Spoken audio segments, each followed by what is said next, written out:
no hinduísmo, uma entidade que muito me intriga. Um ser extremamente fascinante, Hanuman, nascido pelo poder do deus dos ventos, um ser dotado de todo tipo de habilidade e força física extraordinária, além de uma velocidade comparada ao próprio sopro dos ventos. O episódio mais famoso atrelado a essa deidade foi quando esse, ainda no início de sua vida, em uma bela manhã ao olhar para cima, pensou que o astro que iluminava tudo acima dos céus, isso é o sol, era meramente uma fruta, e dessa forma tentou comê-lo. Mas claro, foi impedido e punido pelos deuses. Um ser tão poderoso que ainda em desenvolvimento era capaz de devorar o olho do universo, sem mais nem menos, e possivelmente trazer crepúsculo eterno ao nosso mundo. Para além da força, simbolismo ou função religiosa, o que mais chama a atenção em Hanuman é a forma como esse é representado.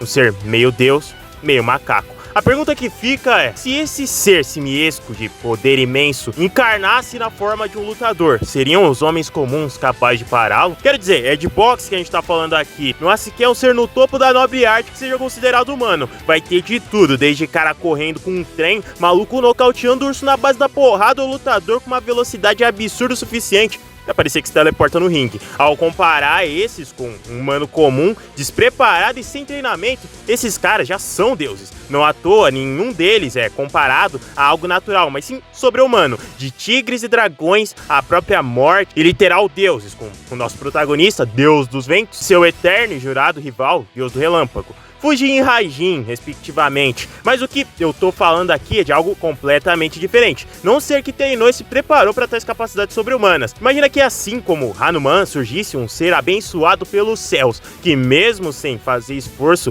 desmantela tudo pela frente por puro e simples talento natural. E assim como Hanuman também é chamado de macaco. O Oli é, sem sombra de dúvidas, meu lutador favorito de todo o Hajime no Ippo. Em um mangá cuja saga se estende por mais de 1500 capítulos, todo tipo de boxeador já nos foi apresentado nessa obra, dos mais memoráveis aos mais esquecíveis, dos favoritos aos mais desperdiçados. No aspecto de talento em forma bruta, o que não falta são exemplos. Takamura, Itagaki, Ricardo Martinez, são todos nomes que remetem a apenas um título: gênio. É verdade que muitos desses caras já foram chamados de gênios, talentosos, especiais, mas na minha opinião, nenhum, mesmo que mais fortes, se comparem ao macaco. Põe um par de luvas nos punhos desse maluco, joga ele no ringue e você vai ver o que é boxe de verdade. Do tipo, pra fazer seu nome em meras 3 lutas, já tá lá no topo do nacional com um cinturão na cintura e uma passagem só de ida pra desafiar o mundo. O Oli é tipo o topo do topo. Imagina se existisse uma elite em meio à própria elite do boxe. Bom, o Oli estaria nele sem sombra de dúvidas. Sei que parece exagero, mas aqui a gente tá falando de potência e não necessariamente de força atual real. Se a gente olhar só no quesito em força pura atual, no que se pode ser observado, é só pegar o Takamura e o Ricardo, pôr top 1, top 2 ali e já era. Mas em questão de potencial, o Oli é incomparável. O cara que em um curto espaço de tempo saiu de um anônimo, apenas um membro de uma tribo de uma ilha isolada na Indonésia, pro cara que bate de frente contra o mexicano mais insano de todos. E detalhe, sem tirar o sorriso do rosto, enquanto trocava socos com esse maluco. Mas calma, a gente tá muito adiantado. Vamos do começo. Se eu te dissesse que tem um cara capaz de deixar o Ippo nesse estado aqui, você acreditaria? Porque é sobre isso que a gente vai falar aqui hoje. Sobre uma das melhores lutas de Hajime no Ippo, daquelas que você pode pôr no top 5 fácil, quem não põe no top 10 tá maluco. O que acontece quando a disciplina e treinamento entram em contato com a selvageria pura, quando o ringue, mais que um campo de batalha impiedoso, se torna uma selva densa, onde apenas a natureza e a lei do mais forte prevalece. O que acontece quando o Deus dos Ventos é desafiado pelo Deus Macaco. Foi pela TV, na verdade. Esqueci o nome do programa, mas tinha uma história bem interessante. Era sobre um garoto que vivia na selva em meio aos macacos naquela ilha. A filmagem foi feita à distância, então não consegui ver como era o seu rosto, mas tive a impressão de que ele estava genuinamente se divertindo lá. Bom, eu tava cheio de tempo livre desde que o Rock perdeu. Decidi pegar umas férias e aproveitar o oceano e toda a beleza daquelas ilhas. Durante a viagem eu me perguntava qual tipo de vida esse garoto na ilha tem, como nos comunicaríamos quando nos encontrássemos. Pode-se dizer que eu tava bem preocupado, mas quando descobri a verdade sobre ele, fiquei chocado. Ele usava uma linguagem corporal para se comunicar com aqueles macacos e foi assim que ele fez o grupo inteiro segui-lo. Fiquei chocado, mas curioso. O que aconteceria se eu largasse esse garoto dentro daquela selva, cercado por 4 lados? O que aconteceria? Não, eu sabia que alguma coisa incrível aconteceria. Eu quero ver isso, preciso saber o quanto antes exatamente o que vai acontecer. Ele é o último raio de luz da minha vida, meu último filho.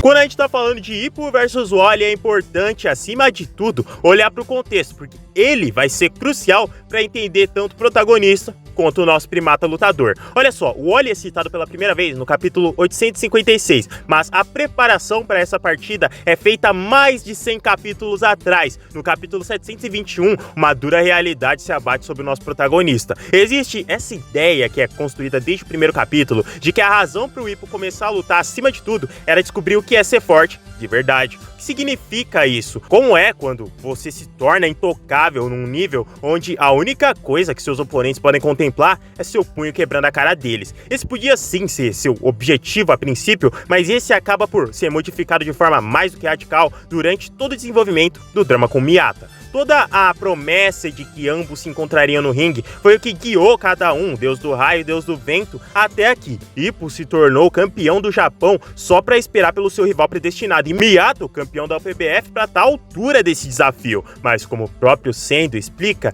talvez esses rivais predestinados não sejam tão predestinados assim. Talvez, e só talvez, os deuses do boxe amaldiçoaram esses dois a nunca se encontrarem no ringue. Não importa o que aconteça, assim eles nunca teriam sua revanche esperada. E é justamente esse capítulo que deixa isso mais do que claro. Por uma série de ocorridos, consequências imprevistos, Miyata e Hippo não se enfrentariam, e por decisão do próprio Miyata, que, como agravante, nem sequer dava satisfação ou alguma resposta coerente pro cancelamento da luta, embora isso fosse se tornar claro um pouco mais tarde. Essa razão, inclusive, gera uma das lutas mais insanas que você vai poder ver, mas isso é história para outro vídeo. Dá pra dizer que isso afetaram o contra-golpeador de forma devastadora, mas com o Hippo foi bem pior. O primeiro choque de realidade que o nosso protagonista sofre é quando perde pela primeira vez, ou melhor, quando toma aquela surra brutal no capítulo 194 pro até então campeão da TEJ, claro. Mas a tristeza, o estado de melancolia e solidão que o Hippo entra quando se depara com a sua primeira derrota não se compara ao estado que ele se fica quando a luta com Miyata é cancelada. A sensação de impotência e de fim de tudo é avassaladora, a ponto do protagonista nem sequer se sentir bem para ir treinar na academia, como se cada soco jogado ao ar, mesmo em treinamento, lembrasse de um potencial final nunca alcançado. Toda a partida, toda a estrada até aqui, do soco da gazela ao Dempsey Roll, tudo foi feito com o único intuito de se pôr à prova contra o rival digno.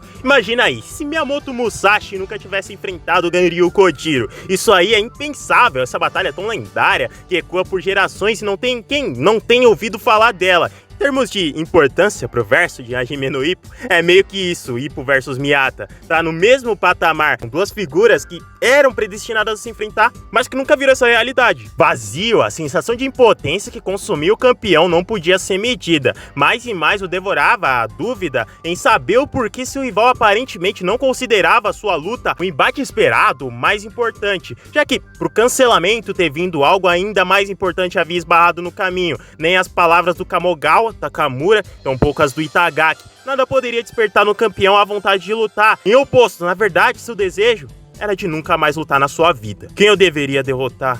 Você pode me pedir pra jogar os socos, mas eu não sei por que eu tô jogando eles. Quando eu faço Shadowbox, eu não sei quem eu devia estar imaginando como meu oponente. De agora em diante, o que eu deveria fazer? É um trope mais do que recorrente no Japão. Em qualquer obra que aborde combates e lutas, é mais do que fácil encontrar a ideia do combate perfeito e de todo o ideal na busca pelo mesmo. Digo mais específico no Japão porque por lá essa ideia tem uma conotação bem única. Lutas, duelos e combates 1x1 sempre existiram. Os seres humanos lutam e combatem uns aos outros desde que o mundo é mundo. No entanto, é na Terra do Sol Nascente que isso ganha uma dimensão interessante, com a ideia do treino, progressão e fortalecimento, não em prol de luta em diversas guerras, não em prol de vencer diversas lutas, não em prol de subjugar seus oponentes necessariamente, mas sim a a ideia de se dedicar a uma única luta verdadeiramente digna contra o oponente mais forte e à altura. Sei que você já tá cansado de ver esse plot, exaustão em mangás. O cara que treina pra encontrar na porradaria em uma luta final a satisfação real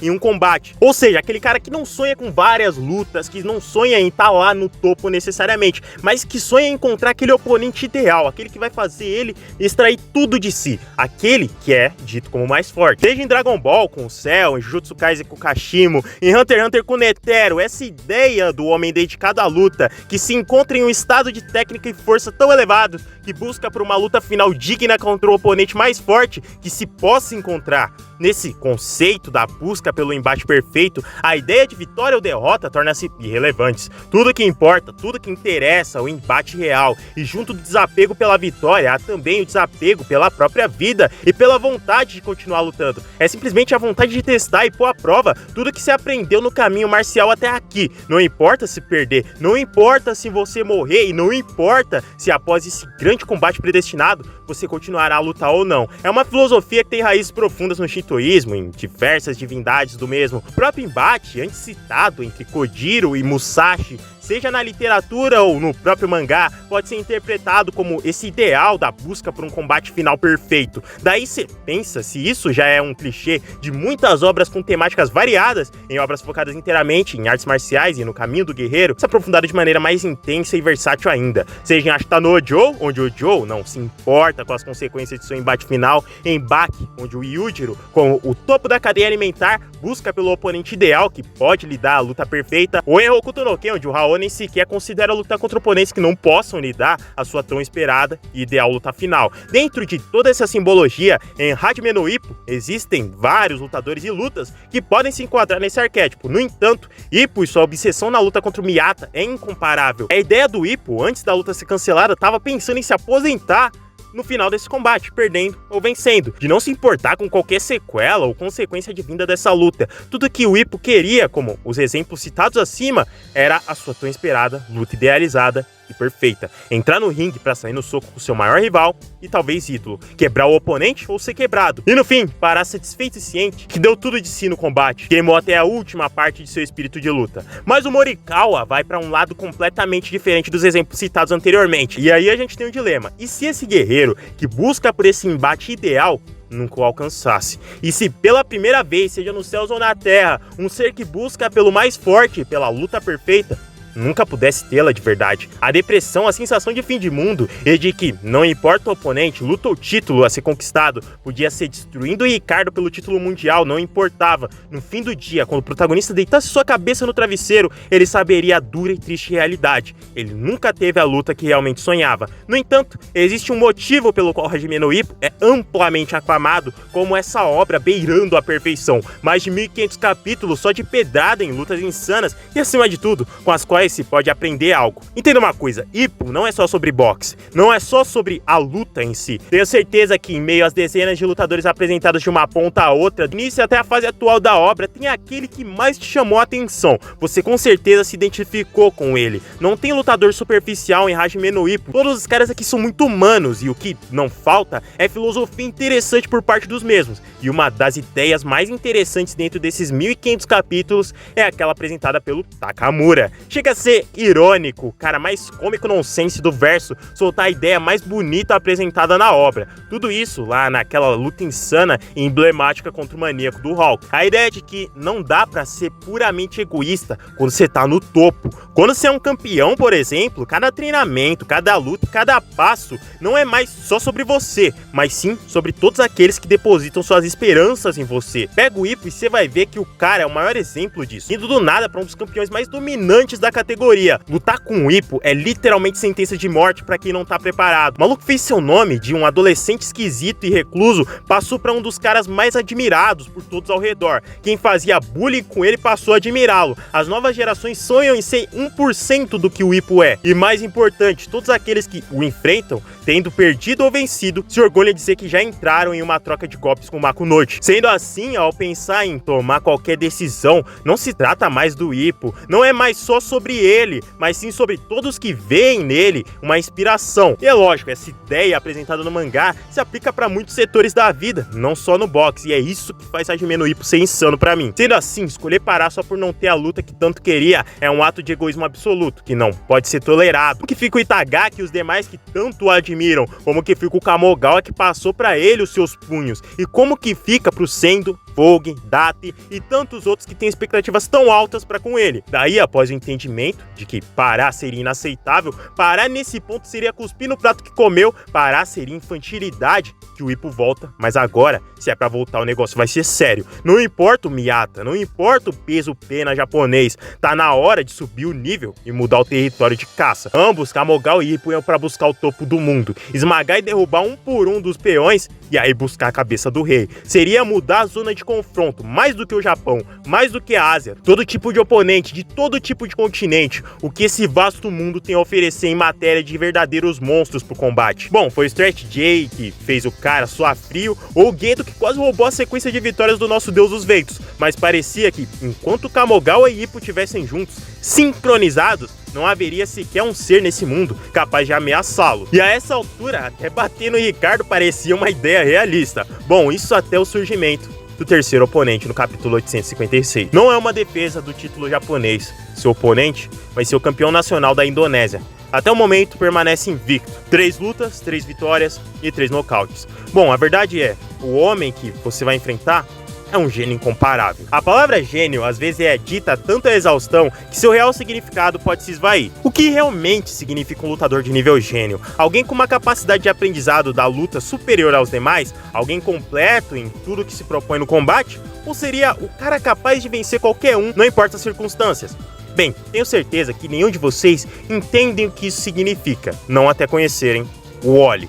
O clima já fica pesado mesmo sem qualquer informação concreta sobre o campeão da Indonésia. Acontece que o próprio Kamogawa gela ao descobrir quem estava do outro lado por trás de tudo isso. Ainda na partida entre Takamura e Hulk, há um detalhe poético. O fato do Takamura, um japonês, enfrentar um americano arrogante como o Hulk, assim como o Kamogawa o fez em seus dias de glória, quando na sua juventude, esses dois aqui eram os GOATs absolutos, pode ter certeza. O jeito que o Kamogawa cravou o punho nas costelas do Anderson ecoou de forma tão forte por gerações que agora, como em um sistema cíclico, a coisa toda se repetia, mas com o Takamura mais motivado do que nunca para quebrar o campeão mundial no meio. O fato realmente irônico dessa partida inteira é a talvez coincidência, se é que isso existe, ou foi só destino mesmo, do cara no corner do Anderson tá lá no corner do Hulk. Miguel Zeio, o mesmo cara que levantou o punho do Kamogawa no pós-guerra e aprendeu que os japoneses estão longe de serem do tipo que se pode subestimar. Uma geração depois, ele via a história se repetir,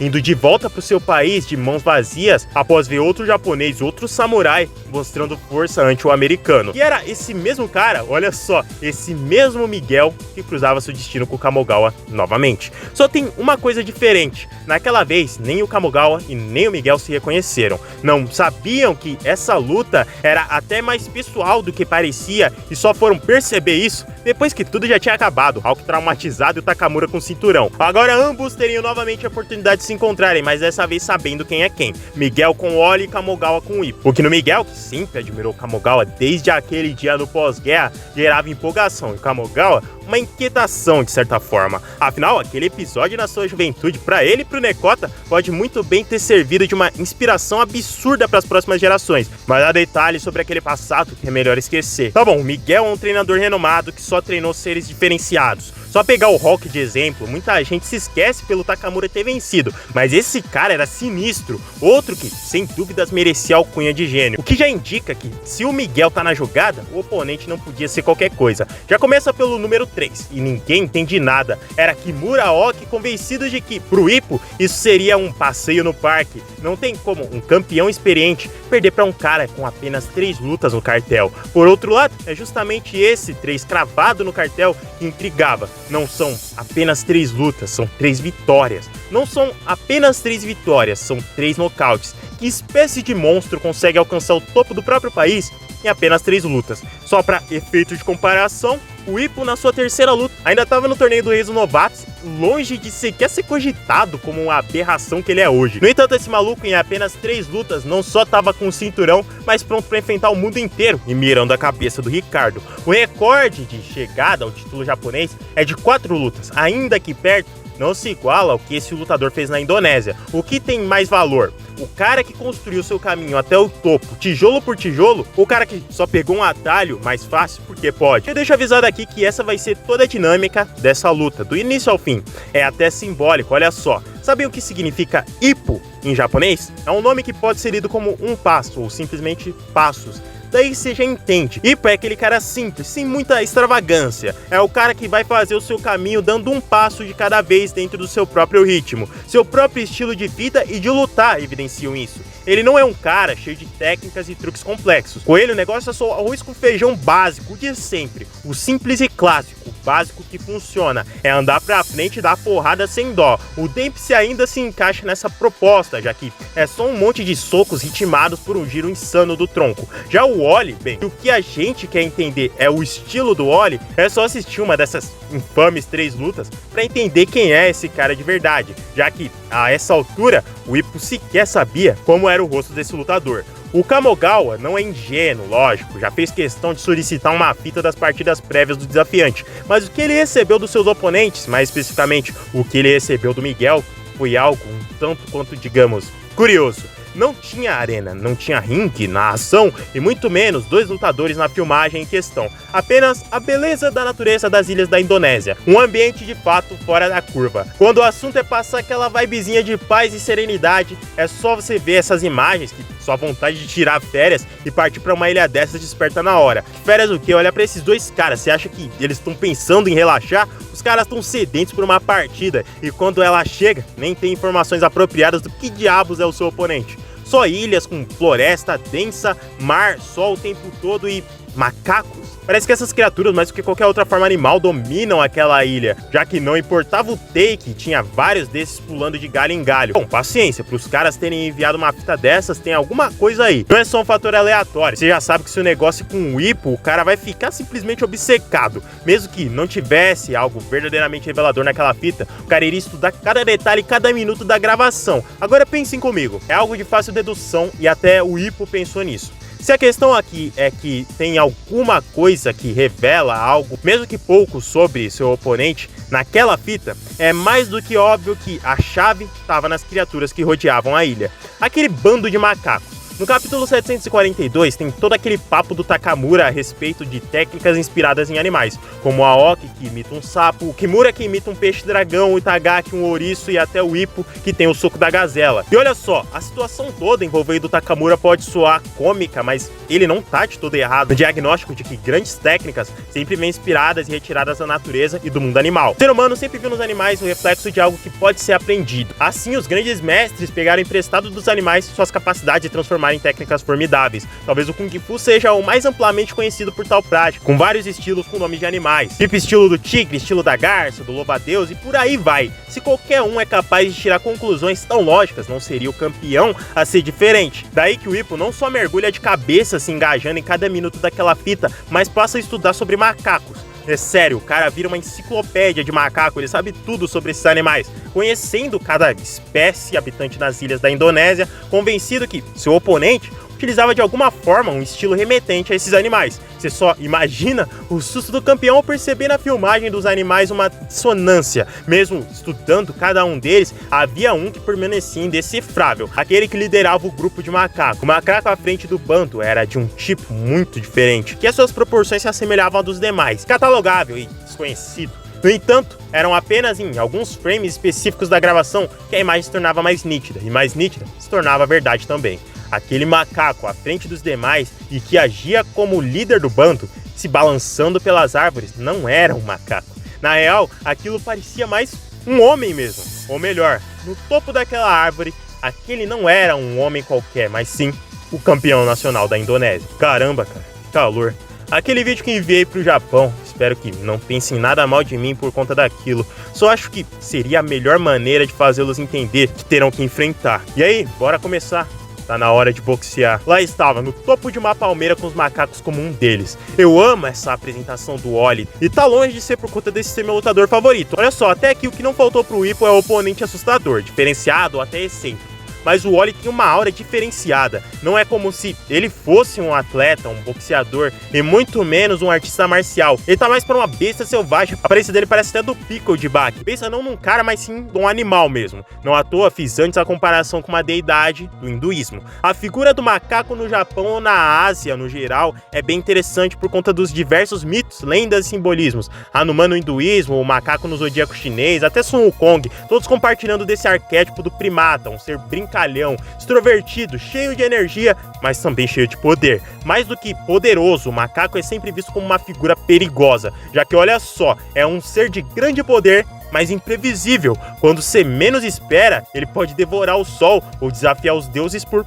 pura diversão. E o Wally encarna esse arquétipo de modo assustador. Ninguém viu esse cara vindo, não era um lutador, já tava ali no radar de todos e todos comentavam sobre. Não, esse maluco surgiu do absoluto nada, tomou o cinturão porque sim, e agora vem com a pretensão de desafiar toda a elite do boxe, ou seja, desafiar os deuses. Compara o treinamento dos caras, tipo naquela rotina insana de sempre, foca seu nome e disciplina é seu sobrenome. O cara não para, treinamento pesado sem parar. Enquanto o Wally, bom, o cara tá pulando corda com os macacos, beleza. Pular corda traz resultados incríveis a longo prazo, e sim, faz parte do treinamento de um boxeador. Mas a questão não era o que se faz, e sim como se faz. Ele não fazia isso como um treinamento, tava mais pra uma brincadeira. Mesmo com o Miguel arremessando pedras, ele desviava na maior tranquilidade, como se aquilo não fosse problema. Tudo enquanto pulava a corda. No entanto, até o Miguel parecia mais leve e tranquilo. Aquilo não era certeza de vitória, era só falta de interesse na mesma. Miguel sabia no instante que pôs os olhos naquele garoto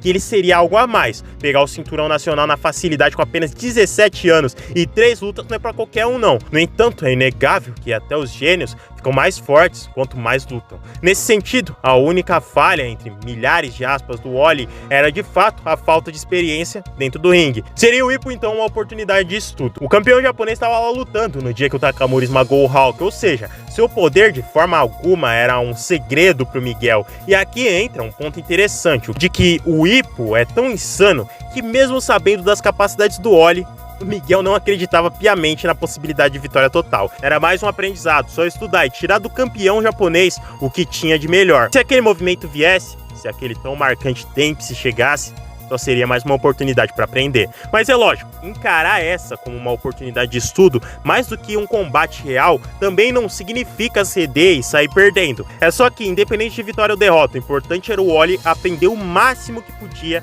com aquela partida. E nem preciso dizer que após a constatação de que naquela filmagem, guiando o grupo de macacos era o oponente do Hippo, o medo e desconfiança se instalavam na academia Kamogawa. Não pelo Aoki, o Kimura, Itagaki e o Takamura, mas sim o próprio campeão e seu mentor. Aqueles dois já tinham entendido exatamente o que ia rolar ali. A questão de tudo isso daqui não é nem nunca foi olhar pro estilo de luta específico do macaco, mas sim entender que independente do que ele faz no ringue, você pode ter certeza que ele faz muito bem. O adjetivo de gênio cabe muito aqui. Pra ficar o dia inteiro se balançando por árvores como um primata, na mesma velocidade e intensidade dos animais, você pode ter certeza que as habilidades atléticas desse cara são de primeira classe. Se um cara no nível do Miyato ou Itagaki parece se mover na velocidade da luz com um treinamento convencional, imagina um cara que treina com um bando de macacos na selva. No entanto, agora é certo, um cara com tais capacidades não vai se arriscar ou perder tempo num infight. Boxe não é Muay Thai, você não caminha de frente para autodestruição completa. A essência de boxeador é atingir sem ser atingido. Pelas especificações do corpo daquele cara e as capacidades atléticas, é certo que a estratégia seria manter o Hippo afastado para matar na distância. Ser assim, a contramedida já estava preparada e eles não queriam nem saber. Hippo seria um lobo faminto caçando a presa no ringue. Encurralar o lutador no corner e aí massacrar era o plano final. Por mais genial e surpreendente que o Wally possa ser, escapar de um ataque fulminante do campeão enquanto está cercado é algo que beira o impossível, mas seria em pouco tempo que esses entenderiam que fazer o impossível pro Wally é só o mais natural. À medida que a luta se aproximava, o garoto selvagem teria de se preparar para se despedir da sua aldeia e principalmente de seus amigos primatas. Tem toda aquela cena dele tentando levar os macacos com ele e isso é muito engraçado, mas convenhamos, o Nekota pode levar o cachorro escondido no Korakuen Hall. O que custa o Wally levar os macacos? Imagina que bizarro, os macacos na arquibancada torcendo pro líder do bando. Ah, que também essa ideia do Wally Wally como um cara essencialmente puro de talento e de índole. Afinal, o seu objetivo com o boxe não é apenas diversão. Sim, esse cara se diverte trocando socos com pessoas realmente fortes, mas sua razão real para boxear é ainda mais profunda: ganhar destaque e popularidade suficiente para proteger sua ilha. Conscientizar todos sobre os riscos da poluição e como essa pode destruir belezas naturais como aquelas das ilhas da Indonésia. E quem sabe fazer algo mais concreto sobre isso. De fato, um objetivo mais do que nobre. Nessa saída da ilha, que um detalhe interessante mostra como esse, mesmo que um boxeador há pouco tempo, que pouco também tem a experiência, a mentalidade já é de um lutador de longa data. O moto, o lema de todo lutador, de todo artista marcial: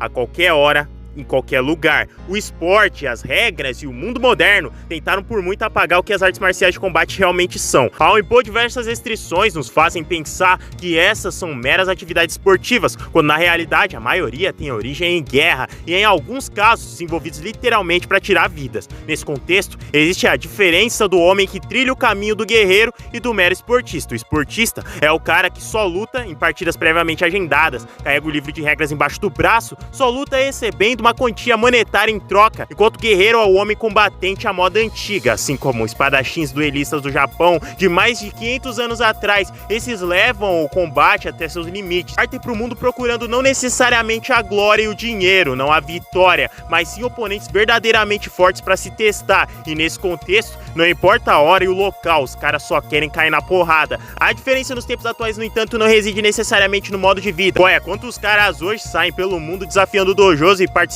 de duelos. No mundo atual, isso é impensável. Nós evoluímos como sociedade, as artes marciais evoluíram junto. Porém, não é por isso que o espírito do guerreiro foi completamente apagado. Afinal, ainda existem, mesmo no esporte, homens dispostos a se testar a qualquer hora e em qualquer lugar. E o Wally, mais do que o espírito de um selvagem, carrega esse espírito de artista marcial real. E a fim de afiar mais as presas do primata, não é que o Miguel resolveu, antes de zarpar pro Japão, dar aquela parada na sua casa? Isso é, o Wally estava em Nova York. Não para qualquer treinamento, era aquele sparringzinho brabo. No entanto, também não era qualquer sparring. Esse maluco não é um gênio? Então bota ele pra lutar contra outra lenda. O retorno do Vogue no capítulo 861 é épico. Se o que a gente tá vendo é um novato chegando do nada pra peitar o Ippo, que custa trazer um cara das antigas na obra pra testar esse maluco. Sério, o Vogue é um dos caras mais insanos dessa obra. Toda a questão do porquê ele luta é só motivação pura. O cara que não chorou na despedida dele no aeroporto já tá morto por dentro. E quando ele volta pro Japão é melhor ainda, mas aí aqui a gente tem o retorno definitivo desse cara. Ver ele reaparecendo assim do nada, depois de tantos capítulos sem sinais dele, foi excelente. E já levanta aquela ideia na nossa mente. Tá, o Wally é um gênio e tudo, mas peitar o Vogue é maluquice. Cara que trocou porrada com o Sendo e counterou o Dempsey Roll do Ippo. Parem a sério com esse cara, é suicídio na certa. Mas beleza, vamos ver o que dá pra fazer. O Wally já começa tomando soco na cara, e aqui uma coisa no mínimo curiosa aparece. Fica claro que o Wally não sabe os fundamentos básicos do boxe, tá bom? O cara tem 3 lutas no cartel, mas aí você lembra que foram 3 lutas que levaram esse maluco até o cinturão. Como é possível um campeão nacional ficar olhando pro seu treinador e perguntando como sequer entra na postura ortodoxa de um boxeador? Nem o Vogue entendia nada, pensava até em pegar leve, afinal, nem capacete o maluco tava usando. Mas é aqui que a genialidade do nosso macaco lutador se mostra. Era um passo e mais que próximo, o Wally tava colado com o oponente de forma sinistra. Uma barreira de socos tomava o ringue do nada, mas que se dane, o Vogue só aparava. O Wally passava circulando o oponente só pra voltar e engajar nos socos, mais especificamente em uppers pra quebrar a guarda do adversário. Outra característica do macaco que se encaixa nesses personagens com o arquétipo de primata, ele fala muito, é um cara muito espontâneo. Só imagina o cara tá trocando soco com você e seja enquanto te bate ou é acertado, fica querendo conversar sem parar da forma mais amistosa possível. O pior é que o Vogue nem tava entendendo nada, já que o Wally nem fala inglês, muito menos russo, né? Mas era nessa pura distração que o campeão já tomava uma só pra parar quieto, e ali a armadilha tava formada. Se ele não para de odiar e tem uma velocidade sobre-humana, nada vai importar quando ele estiver preso, completamente cercado. Imagina que o macaco pode evadir os ataques de qualquer predador natural saltando entre as árvores e usando da sua velocidade e saltos, mas quando esse é completamente encurralado, sem ter pra onde ir, ele só perde mesmo. Parece que desde o início, mesmo sem saber o estilo de luta do oponente, o Kamigawa tava certo. O negócio é prender o cara no corner. Agora, a 4, que sem opções, tá na hora do russo finalizar. Um soco era jogado na linha da cabeça, mas ao chegar do outro lado, não tinha nada, senão o corner completamente vazio. Era mágica? Ele sumiu do nada? O lutador do leste europeu na hora gelava, sentia um calafrio assustador com algo vindo diretamente pelas suas costas, e um punho do qual não se pode escapar. Naquela noite, tanto Ippo como Kamigawa receberam uma ligação. Ippo do Vogue e Kamigawa do Dankishi. Mesmo que a sua própria forma, ambos praticamente disseram a mesma coisa. Aquilo era um alerta, um aviso e uma nota de precaução. Acho que serei gentil o suficiente de repetir isso mais uma vez pra você. Faça questão de levar essa informação que eu tô prestes a te dar direto ao seu coração. Você não vai ser capaz de encurralar ele no corner, não esse garoto. Já que o corner, na verdade, é onde ele mais é efetivo. Isso é no mínimo antinatural. Lutadores aprendem desde cedo que a melhor forma de lidar com uma partida é impondo o próprio ritmo, pressionar seu oponente e cercá-lo. É difícil ver um lutador que não só não se importa em estar sem saída e cercado, mas que na verdade vê vantagem nisso. Após o soco lançado pelo Oli naquele sparring, Vogue ainda foi capaz de reagir e também jogar o seu. Mas foi ver aquele cara desaparecendo enquanto tava preso no corner que o fez entender. Não dá pra brincar com esse lutador. Nem sequer um sparring leve é possível com ele. Isso aqui já é outro patamar. O próprio Vogue desistia por sentir que, caso continuasse, o negócio ia acelerar de uma forma a qual não daria pra parar o que eles iniciariam ali. Um cara que, com apenas 3 lutas, parou o lobo faminto da Rússia e que agora chegava ao Japão, pronto pra desafiar um deus. A estratégia da dupla da Academia Kamigawa não mudaria. É só voltar no que fora dito antes. Ippo não é aquele cara com uma versatilidade absurda ou um lutador cheio de truques na manga. Todos sabem muito bem qual é a do campeão. Ele anda pra frente e bate. Muito forte, diga-se de passagem. No entanto, é só isso. Sendo assim, querendo ou não, o único caminho possível a se apostar é um nocaute no corner. Mesmo que ele pareça se dar bem nesse tipo de situação, era só arranjar um jeito. Cansar o cara, golpear até ele perder o fôlego. Não importa, eles dariam um jeito lá na hora. No capítulo 163, temos enfim um encontro entre ambos os campeões e ambos os treinadores. Lógico, pesagem pré-luta. Um componente que eu simplesmente adoro nessa luta é o fato de não haver ódio entre os lutadores. Era só o pessoal chegar na pesagem, ver o Oli abraçando o Ippo e o Miguel ali simplesmente com o Kamigawa como se fossem parceiros de longa data. Sério, toda a partida, principalmente do Ippo, tem essas rivalidades, provocações e ódio entre os lutadores. É óbvio que vai ocorrer, afinal a gente tá falando de um bando de babuínos que só pensam em se bater. Mas ainda assim é legal ver de vez em quando umas partidas sem ódio envolvido, onde os caras respeitam uns aos outros. Qual é? O Ippo simplesmente aceita uma banana na maior tranquilidade, sem nem desconfiar que podia ter alguma coisa ali no alimento que o Oli deu pra ele. Só porque a vibe do cara é simplesmente boa demais. Era todo um clima de amizade, alegria, diversão, até o Oli abrir a boca e dizer que o Ippo, na luta, daria algo a ele. Tava bem óbvio qual a ideia do lutador da Indonésia. Aquilo não era uma partida de vitória obrigatória. Ele só veio pra puxar o máximo de ensinamentos que um cara como o Ippo pudesse passar pra ele. Aprender com essa luta, se adaptar e aí quem sabe avançar pra mais um degrau até o topo. O campeão japonês, só de tocar na mão do cara, percebeu. Ele é forte de verdade, forte do tipo Sendo ou Vogue. E aqui essa luta começa a fazer mais sentido. Lembram do que foi dito, certo? Ippo não é necessariamente um cara preocupado em ser o mais forte, apenas em ser forte o suficiente para entender o que essa força significa. Ele via em seu duelo predestinado e ideal a chave para essa resposta. No entanto, o destino nunca permitiu. Depois disso, bastou avançar e ir além. Aí vem o Jimmy Chispa e o Gedo. No entanto, mesmo com oponentes de alto calibre, oponentes de nível mundial, oponentes que talvez deram mais trabalho pro campeão que seu rival daria, o ponto nunca esteve na dificuldade de vencer e na força dos oponentes. Bem longe disso. Era mais no sentimento da batalha, na maneira como essa poderia se desenrolar. Em nenhum dos dois últimos,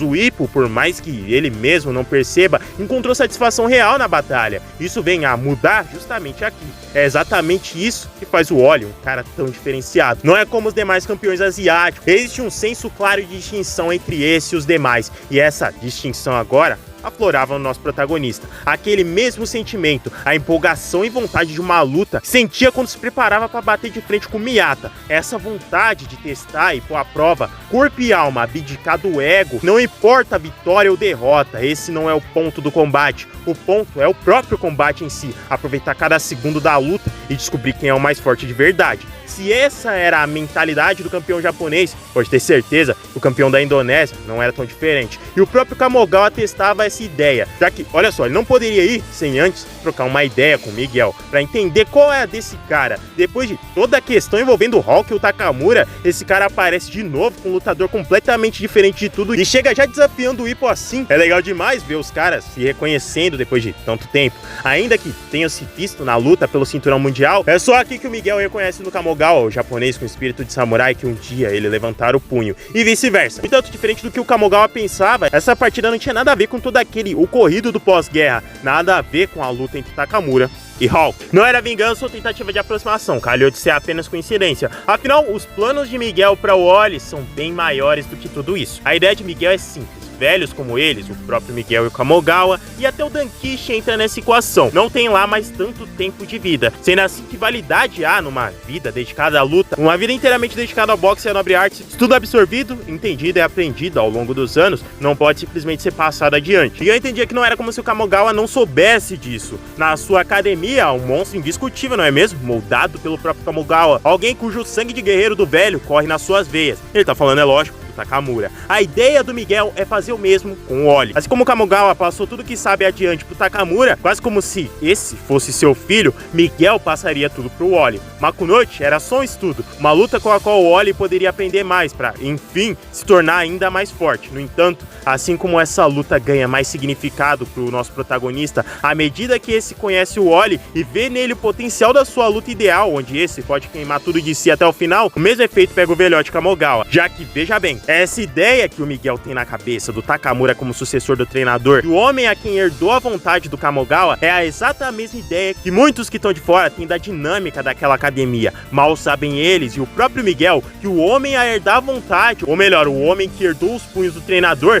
tá distante de seu Takamura. O cara com os punhos de ferro que no pós-guerra estavam quebrando as costelas de americanos, tá com um homem que eles estavam prestes a enfrentar. Seria a batalha do último discípulo do Kamigawa contra o último discípulo do Miguel, ou como o próprio Miguel gosta de dizer, a batalha entre seus filhos. O mais insano que atesta as capacidades absurdas do Wally é que só ele percebeu que não era o Takamura o herdeiro da vontade do velho. Como ele mesmo diz, o Ippo e o Kamigawa possuem o mesmo aroma. Significa que ambos não são só lutadores do mesmo tipo, mas que estão conectados de alguma forma especial. O dia da partida enfim chegava. A empolgação do nosso protagonista podia ser sentida até pela sua própria mãe. Há quanto tempo ela não via no rosto do filho tal empolgação para uma luta? Era a primeira vez em meses. A primeira vez desde o rompimento final com o Miyata. Ippo não podia nem se conter. Ele não queria nem esperar. Ele queria lutar o quanto antes. Sente como era enfrentar o homem que intitulam como gênio. Não importa o que o seu cérebro dizia. O instinto básico de autopreservação e sobrevivência de todo ser humano que se afasta daquilo que é perigoso não parava de apitar, mas era justamente esse aviso de perigo que instigava mais ainda o campeão. O pôster da luta já dizia tudo. Uma luta? Não, seria mais como uma batalha por sobrevivência na selva. A questão aqui é, só tinham duas pessoas empolgadas e realmente ansiosas por essa luta, o Ippo e o Kamigawa. O Wally era um forasteiro, não só no sentido de ser estrangeiro, mas pro boxe como um todo mesmo. Ninguém nunca viu esse cara lutar. Com apenas 3 partidas no cartel, é óbvio que ele seria tirado pra fraco e subestimado. Itagaki Aoki Okimura, nem o Takamura acreditava que alguém tão sem experiência de ringue poderia sequer encostar no nosso protagonista. De fato, como um primata, como um mero macaco que não pode alcançar um deus. Daí você vê como cada equipe estava na preparação para entrar. A equipe que deveria estar tranquila na visão de todos, pois tem mais experiência, estava tensa como nunca, com o próprio Ippo admitindo estar usando seu maior rival como base de imagem para se focar no oponente. Enquanto isso, os caras que eram para estar mega preocupados com essa luta, pois não estão no nível do Deus dos Ventos, na opinião da maioria, estavam no clima mais leve possível. Era o Wally querendo comer banana e o Miguel proibindo. No entanto, esse é um detalhe que mostra porque o Kamigawa e o Ippo são diferenciados. É uma luta com discrepância tão grande de experiência entre os lutadores, é assim fácil de admitir logo de cara, quando você é o lado que tá na vantagem, uma postura de certeza de vitória. No entanto, esse cara não dedicou sua vida no boxe à toa, ele com certeza viu ao longo de todos esses anos o que a soberba e a confiança excessiva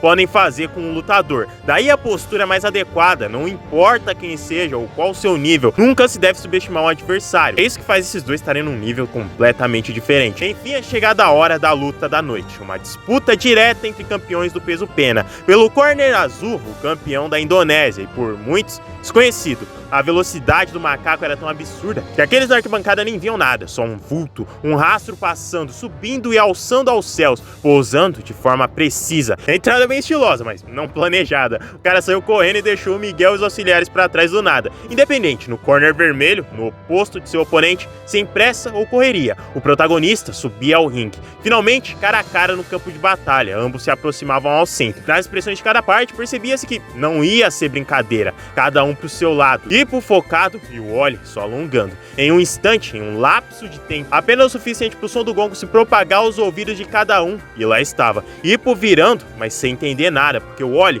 já estava avançando. O macaco não queria nem saber, nem tocava as luvas nem nada, lançava um soco que se dane, se pegar, pegou. Mas é claro, era interceptado pelo Hippo, que meio que conta como um cumprimento e tocar das luvas do mesmo jeito. O Wally, outrora o atacante, recuava numa velocidade insana. Os telespectadores, obviamente, começavam o requiem em torcida ao campeão japonês. E de fato, esse cara é uma espécie de primata. Como animal, ele se distraía no meio da partida com a plateia. Lutar na casa do seu oponente é horrível, só imagina, tá em constante pressão por todos estarem contra você. Bom, isso pra um lutador comum. O Wally nem ligava, ele só sorria e como quando foi contra o Vogue, o cara nem sabe o que tá fazendo. Tentando manter uma postura ortodoxa e comum de um boxeador normal, tentando juntar os punhos e ficar de pé normalmente. E após se ajeitar, vinha a próxima investida. O Wally mergulhava de vez e avançava. Uma barreira ininterrupta de golpes castigavam o nosso protagonista. Ao mesmo tempo que bate, também sai da linha do golpe. Rodeia numa velocidade insana só pra perceber que nenhum dos socos fizeram sequer cócegas no Deus dos Ventos. Beleza, o Wally tá só começando. Tô testando, bora testar isso então.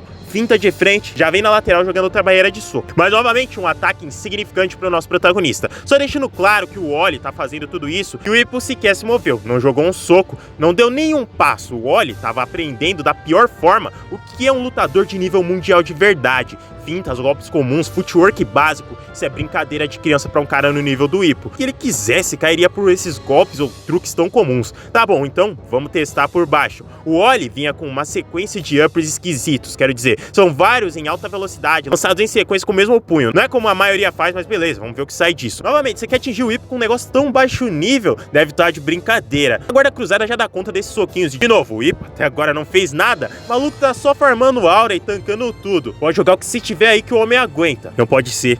Isso não seria o suficiente pra preocupar o Vogue a ponto dele me fazer aquela ligação. Não é assim que você luta de verdade, certo? Parece que o nosso protagonista se cansou e agora é a sua vez. Hippo avançava como um trem-bala, pronto pra atropelar. Era só piscar e já era. O campeão japonês estava na frente do macaco lançando um upper brutal. Quem muito lembrava, tem um smash de tão baixa a postura. Acertou na guarda, não importa, o golpeado voaria pro outro lado do ringue, só na força bruta, sem tempo pra descanso. O Makunochi avançava com ele ainda se recuperando. Podia ser precaução ou medo de tomar outros daqueles. O campeão da Indonésia saltava pra trás, mas parecia adiar o inevitável. Batia de costas nas cordas para encontrar o oponente na sua cola, face a face. O lutador estrangeiro era massacrado nas cordas. Lembrem-se, mesmo com a guarda alta, os socos do Hippo fazem um estrago absurdo. Só pensar que o Wally só tá aí porque saiu voando de um ponto a outro do ringue. A pressão nas cordas era tamanha que sequer se mover parecia possível. Em uma brecha naquela saraivada de socos, um punho vinha cortando tudo, mas novamente falhou. Era interceptado. Hippo já armava o counter, mas o primata saltava pra fuga. Bom, mas que se dane, o Hippo continuava, o giro só ia ser maior e o estrago também. No entanto, o punho por falta de alcance parecia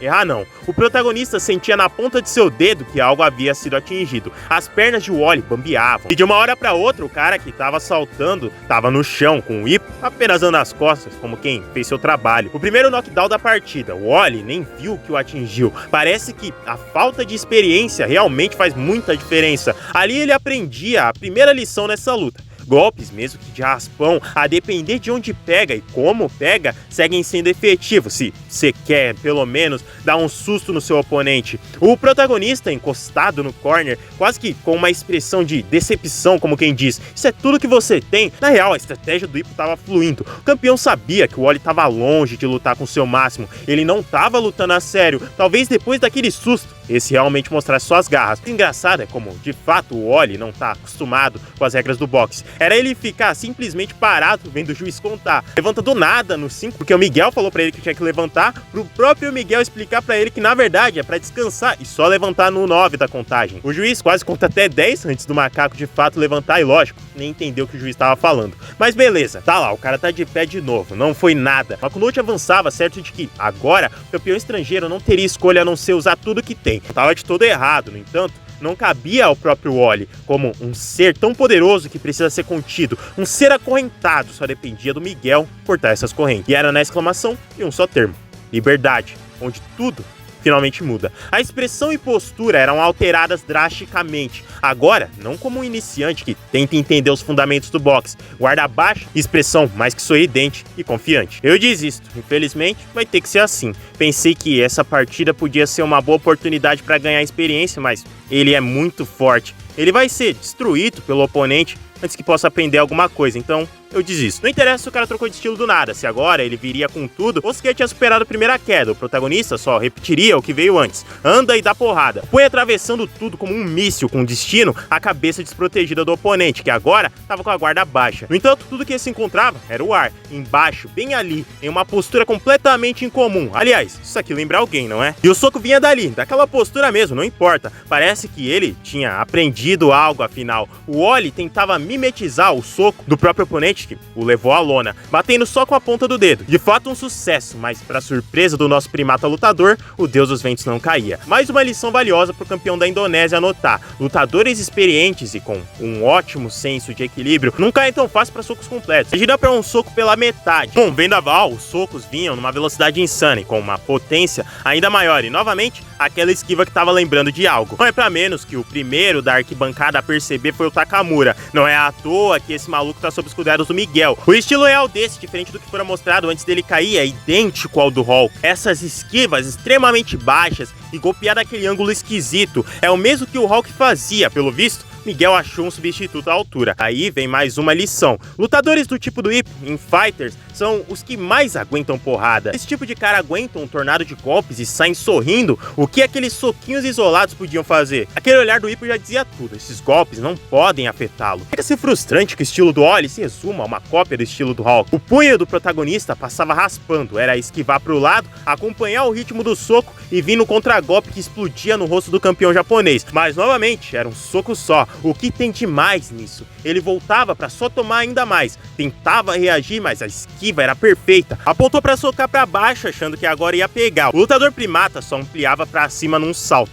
Novamente contra as cordas, Makunochi tinha certeza que podia quebrar esse cara no meio. No entanto, lá estava o juiz e o fim do primeiro round. Daí você pode ver, lá no corner, ele que foi acertado inúmeras vezes, tava ok. Não era só a experiência ou o tipo de luta do Ippo. Fica claro que todo aquele treinamento de matar pra se preparar contra o Miyata começava a fazer efeito agora nessa partida. Imagina tomar tudo quanto é tipo de socos, incluindo counters, e ficar como se nada tivesse acontecido. No entanto, algo ainda preocupava o Kamogawa: o fato de pouco a pouco eles estarem se mostrando e exibindo de fato o porquê de Wally ser um gênio. Pô, ele só viu uma vez e já mimetizou aquele meio soco do Ippo, só com o dedo. Isso tem que ser coisa de gênio. Mas enfim, auxiliares pra fora porque tá na hora do segundo round. Quer dizer, nem dava tempo de processar logo de início e o Ippo já avançava de uma vez. Uma sequência brutal era facilmente desviada. Mais um e nada de encostar. Sério, o Ippo fica muito tempo nessa daqui e não arruma nada. O cara fica muito tempo só socando, socando, socando e só acertando o vento. Bom, até que enfim, depois de encurralar o oponente, o protagonista encaixa um bem no corpo. E vocês sabem que tomar um daqueles do Ippo direto no corpo é um negócio bem pesado. Não à toa, as pernas do Wally balançavam,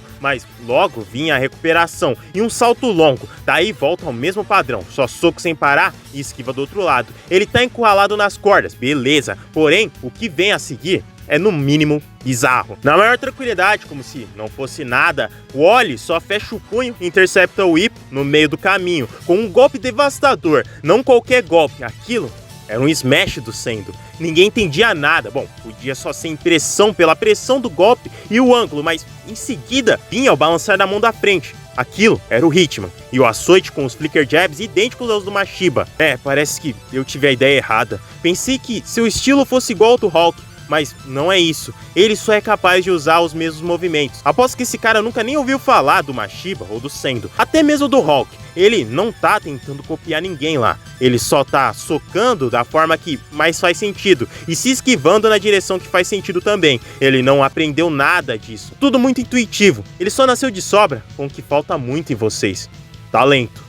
O estilo real do Wally não pode ser descrito como algo fixo e cheio de regras, mas para uma adaptabilidade em combate, algo meio estilo sem forma do Kenoagito em Kengan, porém com diferenças cruciais. O Wally não sabe nada de boxe enquanto seus fundamentos. Ele é tão talentoso que tentar ensiná-lo de modo convencional simplesmente não funciona. Por isso, toda a sua confusão para simplesmente manter uma guarda apropriada e ele ficar olhando pro Miguel perguntando se está certo. É simplesmente porque se prender a algo fixo e básico não funciona com ele. Daí vem a liberdade. No estilo livre, o Wally literalmente pode fazer o que quiser, sem se prender a regras ou coisas do tipo, a ponto de usar o Smash, técnica do Sendo, um cara com estilo de boxe mais parecido com o do Ippo, e depois já trocar pro do Mashiba, que é algo mais outbox, contra-golpe, nada a ver com o Sendo. Vocês já entenderam, né? Como dito anteriormente, é um conflito entre estilos muito distintos. Ippo é o cara que construiu seu caminho tijolo por tijolo, e teve um esforço brutal para ser o que ele é hoje, passo por passo. O Wally não precisou treinar muito, ele só pegou o atalho que todo talentoso pega. Os instintos selvagens junto das capacidades atléticas deram luz a um monstro completamente diferente de qualquer outra coisa. Além de que o estilo do protagonista, como dito anteriormente, é algo moldado para ser o básico, porém o básico mais eficiente do mundo.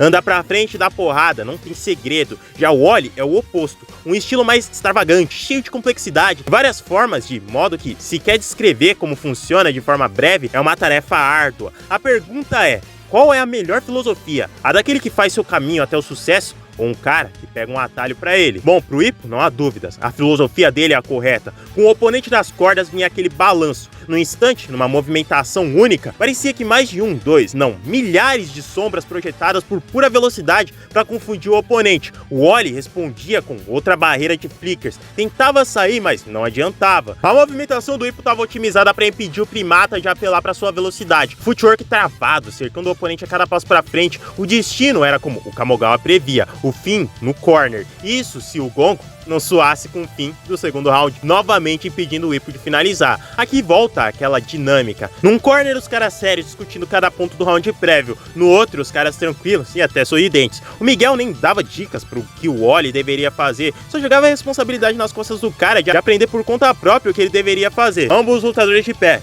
o início do terceiro round. Uma repetição. Ippo naquela mesma movimentação zigue-zague do round anterior, sem poder ser parado por soco ou dando brecha para escape. O destino era a promessa feita no intervalo, que o Ippo levaria seu oponente direto ao corner vermelho e massacraria ele lá mesmo. Era um balanço e um soco e lá estava, saltando direto para Arapuca, era a chance de pegar ele de encontro. Quando seus pés tocassem o chão, ele nem veria o que o atingiu. Só uma sequência ferrada de socos e o cara ia apanhar até umas horas. Porém, era só chegar lá que não tinha nada.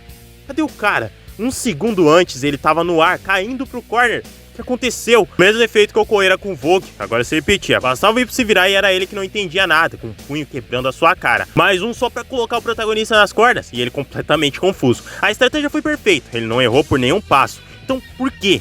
Por que esse cara tava ali na sua frente e não no corner? O Takamura, gênio, lógico, já entendia tudo. E o Shinoda também conseguiu ver. Bom, não importa. Deve ter sido sorte, algum milagre para ele poder escapar. Não aconteceria de novo. O Makunouchi voltava a perseguir seu oponente no ringue. E de novo, como um déjà vu, o macaco saltava em direção ao corner. Beleza, só ir lá pegar ele de porrada. No entanto, todos entenderiam o porquê do apelido macaco aqui. Ippo passava reto. E de alguma forma, o Wally estava parado no ar. Tá bom, isso tá além do talento. O cara agora consegue levitar, isso mesmo? Não exatamente, assim como o Takamura havia deduzido e o Shinoda observado, dado o ângulo em que ele tava. Se o problema era cair no corner, tranquilo. O Wally só agarra as cordas e deixa o oponente ensandecido passar reto. Daí, só salta pra trás e continua a luta. É por isso que macacos não são pegos. Eles são espertos. Se um predador vem, é só subir nas árvores. Se um oponente vem, é só correr, saltar e até se pendurar nas cordas. É isso que faz o Wally ser tão especial. Ele luta em uma dimensão completamente diferente. Lutadores convencionais vão pra frente, pra trás e pros lados, mas esse cara fez o impensável. Ele usou a sua vantagem atlética para se mover para cima. Aqui o Ippo percebeu, esse realmente é um oponente de verdade. Uma altura, pegando o japonês de surpresa, o estrangeiro chegava na punição. Ele tentava reagir, só salta, volta saltando, golpeando no ar mesmo. É bizarro ver isso. O cara realmente incorpora um primata na partida. Não dá pra pegar ele não. Olha esse esquiva, qualquer um seria pego de encontro naquele soco, mas esse escapava por um tri. E lógico, passava socando. Mas calma que ainda não acabou. A volta seria bem pior. Ippo tava tão confuso que só jogando golpe no vazio, fazia o cara sair voando com o peso do próprio soco. O Wally se sentando, pensando que como o Ippo caiu ele pode descansar, é bom demais. Aqui era onde a ficha caía. Até então, todos ainda estavam naquela. Um cara com 3 meras partidas não pode fazer frente ao campeão japonês. Bom, parece que as coisas inverteram e nem o Itagaki conseguia admitir que talvez a pergunta a ser feita era: será que o Ippo pode fazer frente ao Wally? Não importa, o protagonista estava de pé, então dá pra continuar. Ambos avançavam pra frente. Os socos do Ippo pareciam só tentativas frustradas de acertar algo que não parava quieto. Só que isso, golpeava de volta. Chega num ponto que ver o Ippo sem tomar um contragolpe aqui é raridade. A velocidade do Wally aumenta tanto que em um instante ele tá nas costas do oponente só virando pra arrebentar. Olha esse balanço longo. Sério, o jeito que o Morikawa desenha esses efeitos são insanos. Parece que esse cara nasceu pra desenhar partidas de boxe. Ippo era trucidado, mas não caía de forma alguma. Numa tentativa desesperada, ele pegava seu oponente um golpe certeiro no ar, mas que só atingia a guarda. Mas é aquilo que já foi mostrado. Um soco do Ippo, mesmo que na guarda, é o suficiente pra te fazer querer vomitar seus órgãos. O Wally tomava uma desestabilizada e era perseguido pelas sequências de socos. Nas cordas, a estratégia de antes. Se pendura e espera o soco com força total chegar. Daí, você só esquiva pro lado. No entanto, o macaco não parece tão astuto agora, já que, sim, ele tava na armadilha. A chance de 1 em 1 milhão, uma que não pode ser desperdiçada. Agora o negócio era só ir pra destruir mesmo, prendendo o cara ali mesmo. A expressão do campeão dizia tudo, tava na hora da retribuição. Mas quem disse que não dá pra se virar até no corner? 1, 2 e no terceiro, o Ippo já tava tomando contragolpe. Realmente, gênios são diferenciados. Se liga, existe uma razão pela qual o Dankishi alertaram o Kamogawa. O corner é onde o Wally se sente mais livre. Ele fez algo básico, mas efetivo. Só se balançou nas cordas pra pegar impulso e além de esquivar, contra-golpear. Ao sair, olha só, o caçador virou a caça e Ippo tava no corner. Talvez não fossem só os socos, o impacto da surpresa e o choque de que nem sua última chance de vitória era relevante contra aquele cara fazia o protagonista cair pra frente, mas logo se levantar. Nessa ele se confundia, olhava pra um lado, pro outro e... cadê o Wally? Das sombras do juiz surgiu o lutador. O cara tava simplesmente escondido atrás do juiz, se escondendo nas sombras mesmo. Sério, como que você não considera esse o melhor lutador da obra? Agora no corner, encurralado, só restava uma opção: acionar cada célula do seu corpo e lutar pela sobrevivência. O Wally vinha de frente e só tomava um na guarda. Seus braços formigavam com a potência do soco e aquele que disparou seguia confuso, disparando o outro e caindo pelo ringue. Novamente, posições invertidas e o Wally voltava pro corner. Ippo avançava sem medo, mas eu preciso dizer o que vai acontecer aqui. A única coisa que pairava na mente do campeão era a frase do Volk, de que esse cara no corner é algo diferente. Dito e feito, esquiva, esquiva e só passa pra trás. Mesmo sabendo onde seu oponente estava e reagindo de imediato, o protagonista tomava em cheio, sem mais nem menos. A sequência de espancamento no corner vinha a galope com direito até a soco giratório. Mas é lógico, antes que pudesse acertar seu golpe final, o Wally era interrompido pelo juiz. E o fim do terceiro round. Olha esses caras suando frio. Se quer assistir isso, era exaustivo. Só causava aflição. Kamogawa admitia, realmente, o Wally não era do mesmo patamar deles. Esse estava muito acima deles. Uma diferença abissal. Mas isso não significa que ele não pode ser derrubado. Até gênios podem cair se forem acertados da forma correta. Por enquanto, para entender como pegar esse cara, nada de grandes balanços e socos pesados. Ippo devia se fechar e acertar socos bem mais compactos. Ele é realmente incrível. Ele só teve em 3 partidas e tem só 17 anos. E ainda assim é capaz de fazer isso. O que eu tava fazendo nessa época? Quando eu tinha 17 anos e só 3 partidas. Eu lembro, eu tava no torneio do Rio dos Novatos e era horrível em me esquivar. Então eu fui obrigado a entrar numa disputa de golpes direto com o Ozuma. Já entendi o que ele tá tentando me dizer, o que o coach quer que eu faça. Daqui em diante, tenho que estar preparado para derrubá-lo junto comigo. O quarto round já começava daquele jeito, Hippo na contenção e o Wally usando da sua liberdade. Não demorava muito pro protagonista avançar com a mesma ideia de movimentação anterior para novamente ser frustrado. Pensa bem, perseguir esse cara é uma luta perdida, é correr atrás de algo que não se pode alcançar. O macaco permanecia na defensiva e em esquiva até receber o sinal para ir. Daí começavam os avanços com inúmeros golpes e contra-golpes. Mas lembre-se da estratégia, não importa ser atingido, se você pode atingir também. Estilo meio Salpeng em Kengan Ashura, a única frase passada pela mente do Makunochi era: deixa eu esmagar sua carne, então você pulveriza os ossos dele. Mesmo que tentasse, mesmo os socos mais modestos e compactos não alcançavam seu oponente, que os interceptavam na maior facilidade e ainda contra-golpeava. Uma sequência brutal para fazer o Hippo entender que não importa lado, ângulo ou qualquer fator, ele não ia acertar. Tornasse os socos mais compactos, ainda mais compactos. Essa era a ideia. Não ia ter potência nenhuma, mas bora ver no que isso daqui dá. O Itagaki, o cara que mais tem fé no Hippo, talvez seu maior fã, gelava com todos aqueles socos arrebentando o campeão. Só fazia era pensar em como simplificar mais seus socos. O capítulo 881, intitulado O Boxeador Sorridente, faz jus a toda a situação, tendo em vista que, diferente da expressão do protagonista completamente fechada, acuado e completamente sério e focado, o Wally só sorria. A plateia furiosa, que audácia, ele tá batendo no nosso campeão e ainda dando risada. Esses caras não entendiam nada mesmo, o macaco não é desses. Ele não ria em forma de desprezo, pelo contrário, era divertido. Ele só achava incrível. Assim como todos viam nele um espécime novo e completamente diferente, pra ele, o Hippo era a mesma coisa. Ele acertou esse cara até não querer mais, ainda tá de pé querendo mais luta. Realmente é algo incrível. E o Wally só pensava que queria ver mais, aprender mais com aquele cara. Hippo, no avanço embaixo, era punido de toda forma. Essa é uma das lutas que ele mais apanhou na obra inteira. É questão de tomar tanta pancada a ponto de sequer manter a guarda ser um desafio real. Mesmo visando socos mais compactos e menos ambiciosos, nada mudava. Na real, ele só era mais arrebentado mesmo. Um no queixo em cheio e o Hippo quase tombava. Na mente do campeão, era tudo nebuloso. Seu corpo não aguentava mais. Cada célula implorava por descanso. Mas ele não ia parar. Avançava com tudo, colava no Wally e mandava o soco mais compacto que se pode imaginar. Do tipo que parecia só encostar. Se dane, só tira esse soco e arrebenta esse maluco. E com o soco devastador, o quarto round vê seu fim. Algo chocava o Kamogawa na volta de seu lutador. A mesma expressão, a mesma exata que seu oponente carregava em seu rosto. Hippo a replicava, mesmo tomando aquele emaranhado de socos, a cara toda inchada, todo ferrado do dano acumulado. Como esse cara consegue sorrir? Não era delírio ou alguma dissonância, aquele soco, aquele pequeno soco, um que nem ao menos fez cócegas. Ele conseguiu, mesmo que por um momento, acertar. Isso já bastava pra ele. Ia ser um passo de cada vez, uma vitória construída na paciência mesmo. Agora foi um soco fraco que mal fez sentir, mas no próximo seria mais forte, e pior no seguinte, e mais no outro, até enfim chegar no punho perfeito. Chega a ser bizarro e só mostra que, mesmo não possuindo o título de gênio, o Hippo é um monstro diferenciado demais. Imagina tomar toda aquela surra, o máximo que você consegue é um acerto inefetivo e faz disso uma fonte de motivação para continuar indo pra cima. Kamogawa já entendia tudo e só mandava. O negócio agora era quinto round, então acerta logo ele 5 vezes de uma vez. No entanto, do outro lado, a realidade era bem diferente. O Wally e o Miguel não estavam de fato motivados. Pelo visto, o Makunochi não era tudo aquilo que falavam. Acho que chegou a hora do Wally finalizar, já que não havia mais nada a ser aprendido.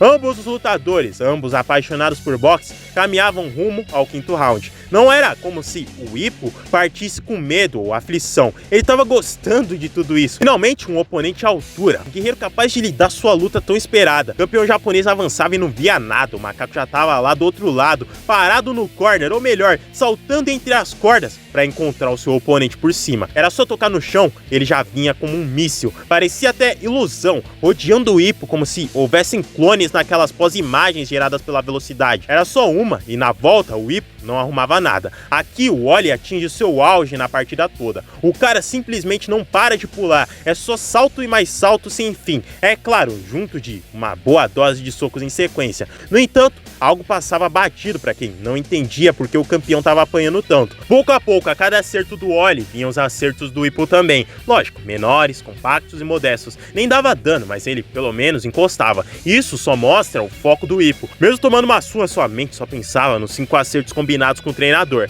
E era isso que o fazia perder completamente o equilíbrio. Mas dane-se, ele voltava a sério. Logo acima vinha o gênio incontestável. O Ippo gelava. Ele tinha que acertar 5 vezes, mas agora que o fez, que vem depois. O campeão da Indonésia pousava e vinha buscando o protagonista na guarda. Prendia ele no corner e castigava de modo brutal. Precisava do juiz pular pra salvar o Makunochi, já que nem o Oli ouvia o gongo, e o fim do 5º round. O Yagi já era perfeito no time, colocava o banco pro Ippo não cair, e é isso. Até o juiz se perguntava se deixar aquilo continuar era lúcido. Mas o Kamogawa não queria nem saber. Se o lutador podia falar, tava consciente, então ele tá bom pra continuar assim. Daí toma aí o Takamura tirando sarro dos caras, porque ele e o Oli nasceram abençoados, e o resto tudo tem que se esforçar pra conseguir 1% do que eles são. Parece meio cruel, mas era a realidade. Como se todos esses anos de treinamento e experiência do Ippo valem de nada ante um cara que só lutou 3 vezes, mas nasceu com um dom pra coisa. O 6º round estava prestes a ser iniciado. O Kamogawa não fazia ideia do que dizer. Nada funcionava. O negócio era dar qualquer objetivo, por menor que seja. Acertou 5 vezes no último round?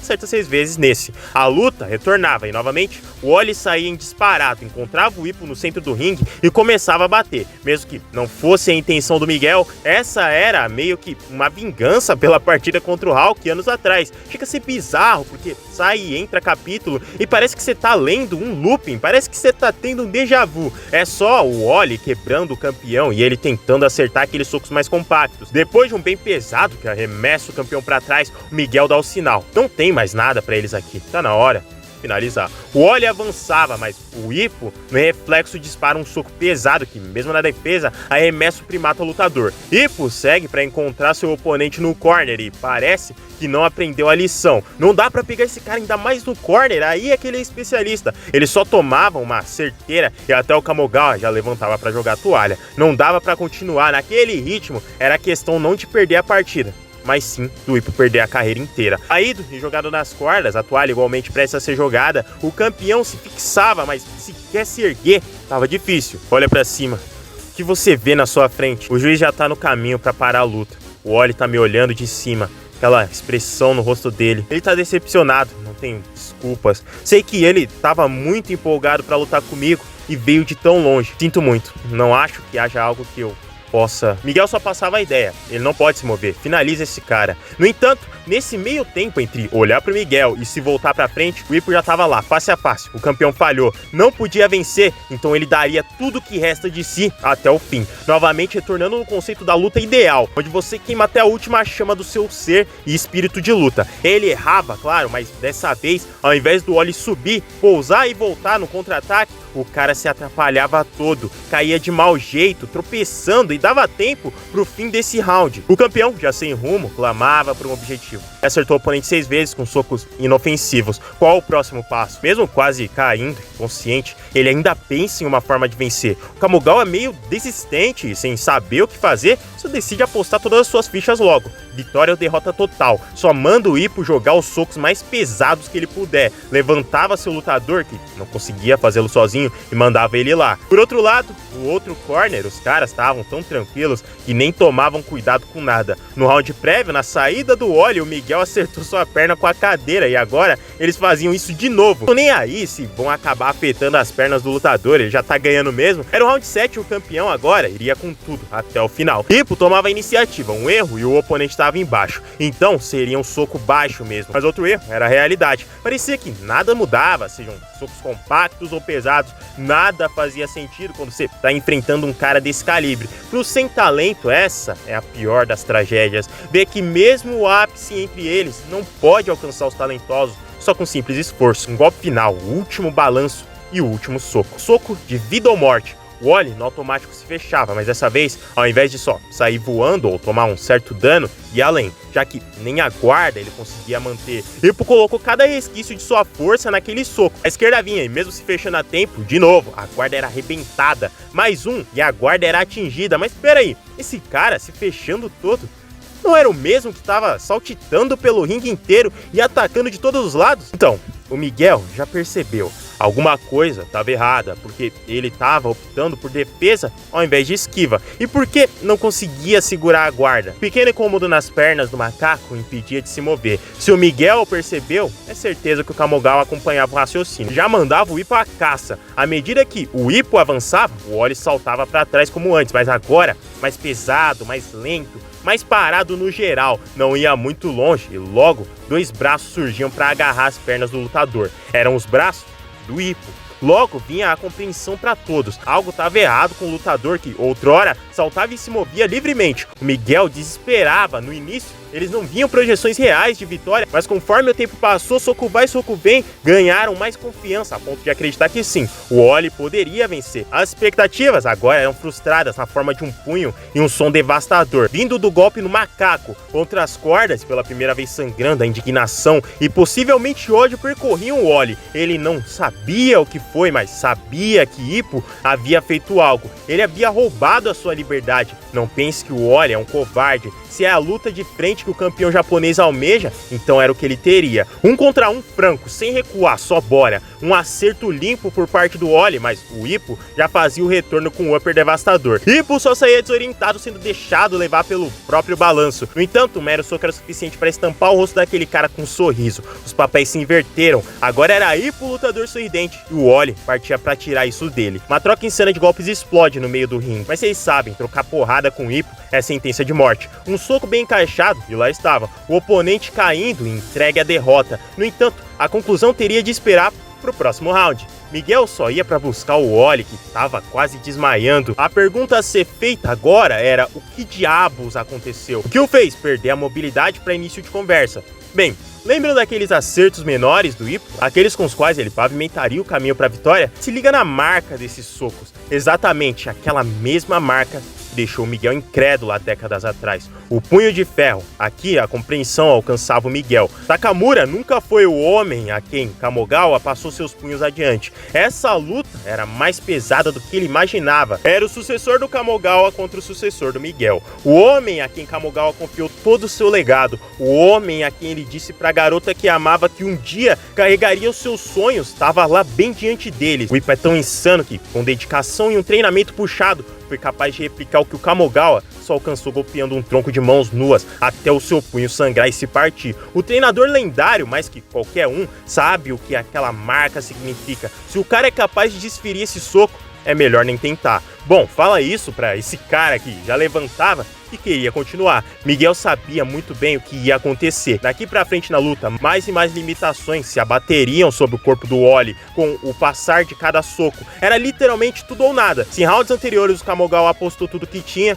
era a vez do Miguel. Eu vi ele nas mãos do Makunochi. Eu tive uma visão delas agarrando as minhas pernas. Levou um tempo, mas olha só, ele roubou meu footwork. E fez isso completando pequenos objetivos, um de cada vez. Não consigo parar de me perguntar: quando ele começou a fazer isso? Não restava mais tempo para estratégias, ideias novas ou reviravoltas. A princípio, aquela foi uma partida para adquirir experiência, certo? Então a última dica do treinador era que ele aprendesse mais. Enquanto do protagonista, bom, seu objetivo era esmagar o seu oponente e acabar logo com isso. O 8º round era iniciado no tocar do gongo. Ambos, Ippo e o Wally, caminhavam para o centro do ringue. Não demorava muito e já começava. O primata lançava um jab veloz e o deus dos ventos só esquivava casualmente, entrando na zona de alcance do oponente para pegar ele na porrada ali mesmo. Muito soco é disparado aqui, seja um de cada vez ou simultaneamente, tipo Goku e Vegeta se socando em Dragon Ball. O certeiro no corpo, bem na marca do punho de ferro, e o Wally tremia. Mais um chegaria, mas o medo era tanto que o campeão da Indonésia recuava. Outra vez, outro salto e voltamos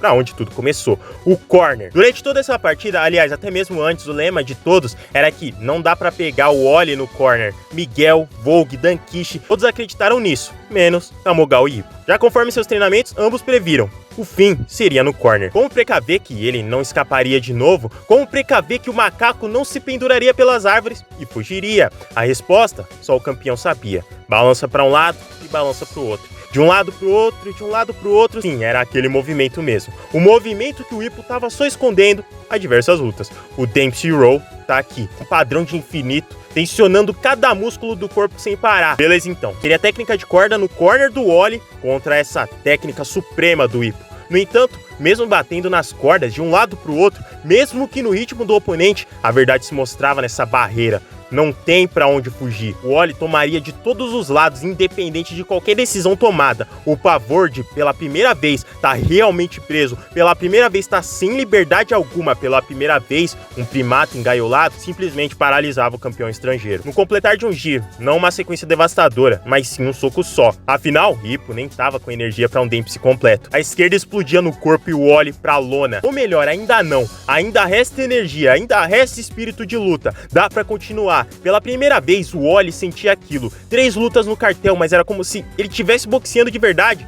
Pela primeira vez agora. Um encontro final entre os punhos. O Oli gritava e só ia pra frente. A esquerda à frente tocaria o campeão. No entanto, a quebra chegava primeiro, interceptando o punho do oponente.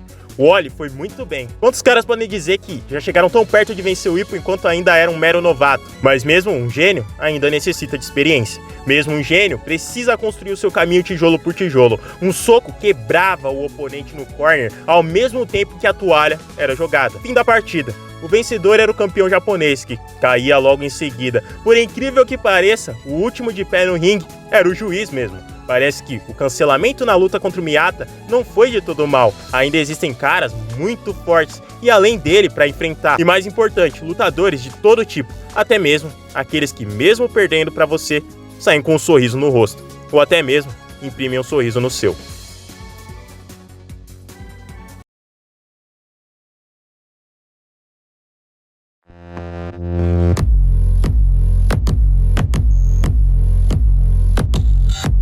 Muito obrigado a todo mundo que assistiu até aqui. Se você gostou, deixa aí o seu like e se inscreve no canal. Finalmente um videozinho de Hippo e finalmente sobre o meu personagem favorito em toda a obra. O Oli é muito brabo e eu tô louco pra trazer uma parte 2 desse vídeo, logicamente falando da sua maior luta de fato. A luta dele contra o Ricardo. Mas até lá ainda tem chão. Ainda tem que fazer muito vídeo do Miyata, Mashiba, Sen, do Vogue e, lógico, muito vídeo do próprio Hippo. E é com esse vídeo que a gente encerra o ano. Queria encerrar justamente com uma obra pela qual eu tenho um grande apreço, com um vídeo bem completinho. Acho que a Hajime no Ippo é o mais apropriado para isso e essa luta como um todo, né? Com isso a gente se vê no próximo ano. Feliz Natal e Feliz Ano Novo para todo mundo aí. Muito obrigado pelos 10 mil inscritos, muito obrigado pelos números no canal. A gente volta no próximo ano abordando mais obra de porrada, que é o que a gente gosta. Eu vou ficando por aqui, valeu e falou!